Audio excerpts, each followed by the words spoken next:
নমস্কার বন্ধুরা, দেবনাথ কিচেনে আপনাদের স্বাগতম। আশা করি আপনারা সকলে খুব ভালো আছেন, আমিও ভালো আছি। তো বন্ধুরা, আমি আজকে একটা রেসিপি দেখাবো, সেটা হচ্ছে নিরামিষ মুসুর ডালের বড়ার তরকারি। তো চলুন রেসিপিটা দেখে নিই। নিরামিষ মুসুর ডালের বড়ার তরকারি বানানোর জন্য এখানে মুসুর ডালটাকে ভালো করে ধুয়ে আমি 2 ঘন্টার মতো আমি ভিজিয়ে রেখেছিলাম। তো এখানে আমার ডালটা ভিজে গেছে। এবার আমি একটু মিক্সিতে পেস্ট করে নিচ্ছি। তার সঙ্গে আমি ডালের সঙ্গে 2টো কাঁচা লঙ্কা দিয়ে নিয়েছি, দিয়ে আমি ডালটাকে পেস্ট করে নিলাম।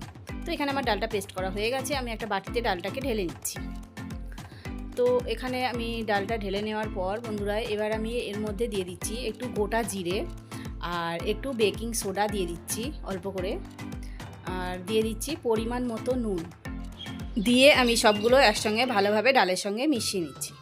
তো এখানে আমার ভালো করে সব ডালের সঙ্গে মেশানো হয়ে গেছে। এবার আমি গ্যাসেতে কড়া বসিয়ে দিচ্ছি বড়াগুলোকে ভাজার জন্য। তো দিয়ে দিলাম কড়াইতে সর্ষের তেল। তো এখানে আমার তেলটা গরম হয়ে গেছে। এবার আমি অল্প অল্প করে মুসুর ডালের পেস্ট নিয়ে হাতের মধ্যে বড়ার আকারে গড়ে আমি এক একটা করে তেলের মধ্যে দিয়ে দিচ্ছি।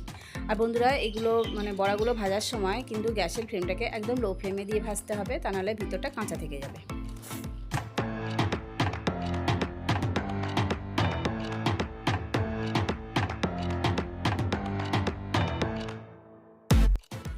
তো এখানে আমার বড়ার এক পিঠ ভাজা হয়ে গেছে। এবার আমি বড়াগুলোকে এক এক করে আমি উল্টে দিচ্ছি।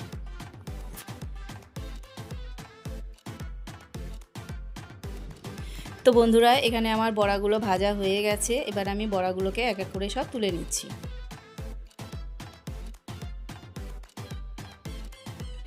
এখানে বড়াগুলো কড়াই থেকে তুলে নেওয়ার পর এবার আমি কড়ার মধ্যে দিয়ে দিচ্ছি সর্ষের তেল, দিয়ে এবার তেজপাতা আর গোটা জিরে ফোড়ন দিয়ে দিলাম।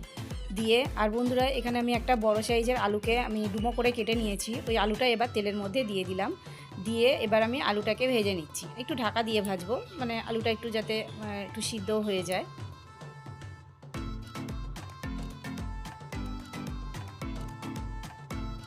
কিছুক্ষণ আলুটা ঢাকা দিয়ে ভেজে নেওয়ার পর আমি ঢাকাটা খুলে আলুটা নেড়েচেড়ে নিয়ে এবার আমি এর মধ্যে দিয়ে দিচ্ছি পরিমাণ মতো নুন আর একটু চিনি দিয়ে দিচ্ছি, যাতে স্বাদটা ব্যালেন্স থাকে। এবার আমি দিয়ে দিচ্ছি ধনে জিরে গুঁড়ো, লঙ্কার গুঁড়ো আর হলুদ গুঁড়ো, আর অল্প করে আমি একটু জল দিয়ে দিচ্ছি, যাতে মশলাটা পুড়ে না যায়।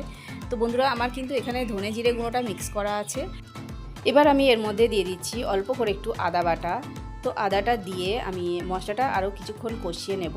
তো কিছুক্ষণ কষিয়ে নেওয়ার পর আমি এর মধ্যে এবার দিয়ে দিচ্ছি টমেটো কুচি। তো টমেটো কুচিটা দিয়ে আমি বেশ কিছুক্ষণ নেড়ে চেড়ে নেব। দিয়ে আমি আরও একটু মশলাটা কিছুক্ষণ কষিয়ে নেওয়ার পর আমি এর মধ্যে আমি পরিমাণ মতো জলটা দিয়ে দেব। আর বন্ধুরা, এখানে কিন্তু জলটা একটু বেশি লাগবে, যেহেতু এটা বড়ার তরকারি, বড়াটা দিলে জলটা অনেকটা টেনে নেবে। তো সেই জন্য আমি জলের পরিমাণটা একটু বেশি দেব। তো বন্ধুরা, এখানে আমার মশলাটা কষানো হয়ে গেছে। এবার আমি দিয়ে দিচ্ছি জল। তো জলটা দিয়ে আমি 2 থেকে 3 মিনিটের মতো আমি ঢাকা দিয়ে আমি একটু রান্না করে নেব, যাতে আলুটা ভালোভাবে সিদ্ধ হয়ে যায়।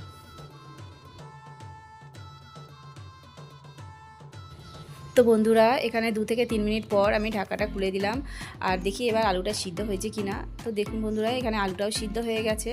আর বন্ধুরা, এখানে কিন্তু আমি আর একবার মাঝখানে আমি ঢাকাটা খুলে একটু আলু তরকারিটা একটু নেড়ে দিয়েছিলাম।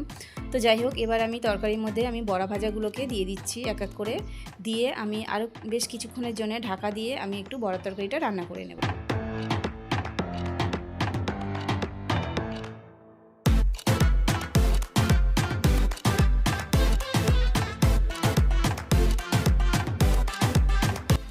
তো বন্ধুরা, এখানে আমি কিছুক্ষণ পর ঢাকাটা খুলে দিলাম, আর এখানে আমার মুসুর ডালের বড়ার তরকারি রেডি হয়ে গেছে। তো এবার নামানোর আগে আমি একটু গুঁড়ো গরম মশলা ছড়িয়ে দিচ্ছি। দিয়ে এবার আমি একটা প্লেটে এটা আমি ঢেলে দিচ্ছি।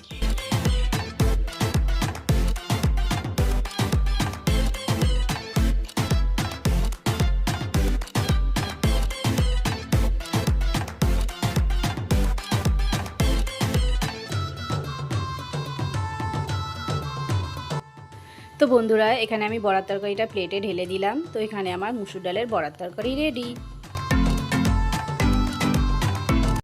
তো বন্ধুরা, আমার রেসিপিটা যদি আপনাদের ভালো লেগে থাকে তাহলে আমার ভিডিওটাকে লাইক করবেন, কমেন্ট করবেন, আর আমার চ্যানেলে যদি কেউ নতুন থেকে থাকেন তাহলে আমার চ্যানেলটাকে সাবস্ক্রাইব করবেন, আরও নতুন নতুন ভিডিও পাওয়ার জন্য।